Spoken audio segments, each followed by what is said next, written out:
Sebagai bagian sistem saraf, otak berperan sebagai pengatur dan pengendali semua fungsi tubuh. Berikut bagian-bagian otak beserta fungsinya. Yang pertama, terdapat otak besar atau cerebrum. Otak besar atau cerebrum berfungsi sebagai pusat kegiatan yang disadari, seperti berpikir, mengingat, berbicara, melihat, dan bergerak. Otak besar masih dibagi lagi menjadi 4 bagian. Yang pertama, lobus frontal atau lobus bagian depan, berfungsi sebagai saraf berbicara, pengatur intelektual atau kecerdasan, dan sebagai pengatur gerak motorik. Yang kedua, lobus temporal atau lobus samping, berfungsi sebagai pusat pendengaran. Ketiga, lobus parietal atau lobus tengah. Di lobus ini terdapat saraf yang mengatur rasa dan sebagai pusat sensasi tubuh. Yang keempat, lobus oksipital atau lobus belakang, berfungsi sebagai pengatur saraf penglihatan. Otak tengah atau mesencephalon. Otak tengah berfungsi untuk mengontrol penglihatan, pendengaran, gerak bola mata, dan pengatur suhu tubuh. Dalam otak juga terdapat corpus callosum.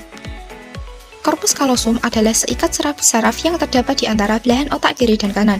Serabut saraf ini menghubungkan dan memungkinkan komunikasi antara kedua belahan otak tersebut. Talamus. Fungsi talamus yaitu sebagai pusat pengaturan impuls sensori, yaitu mengatur proses masuknya informasi dari lingkungan ke korteks otak dan pengaturan gerakan organ tubuh melalui koordinasi korteks dan otak kecil. Hipotalamus. Hipotalamus adalah bagian dari otak yang mengeluarkan bahan kimiawi berupa hormon.